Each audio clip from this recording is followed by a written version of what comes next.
কুলটিতে police CISF এর যৌথ অভিযানে সাফল্য, বাজেয়াপ্ত 500 টনেরও বেশি কয়লা। কুলটিতে পুলিশ এবং সিআইএসএফ এর যৌথ অভিযানে বাজেয়াপ্ত 500 টনেরও বেশি কয়লা। গোপন সূত্রে পাওয়া খবরের ভিত্তিতে আসানসোল চিত্তরঞ্জন রোডের পাশে থাকা একটি হোটেলের কাছে শুক্রবার রাত 12:30 নাগাদ অভিযান চালায় সিআইএসএফ এবং কুলটি থানার চৌরঙ্গি ফাঁড়ির পুলিশ। আর সেই অভিযানেই হোটেলটির পেছন থেকে প্রায় 511.950 মেট্রিক টন কয়লা বাজেয়াপ্ত করা হয়। তবে ওই হোটেলের পেছনে এই বিপুল পরিমাণ কয়লা কেন মজুত রাখা হয়েছিল বা কিভাবে সেখানে এই কয়লা এলো তার খোঁজ চালাচ্ছে সিআইএসএফ।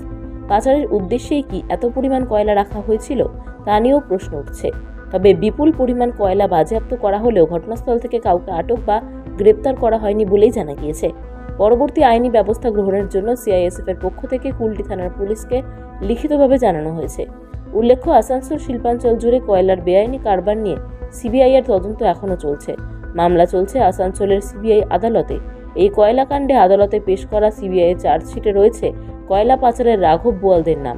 এরপরেও আসানসোল শিল্পাঞ্চলের আনাচে কানাচে বেআইনি এই কয়লা কারবারের খবর সামনে আসছে।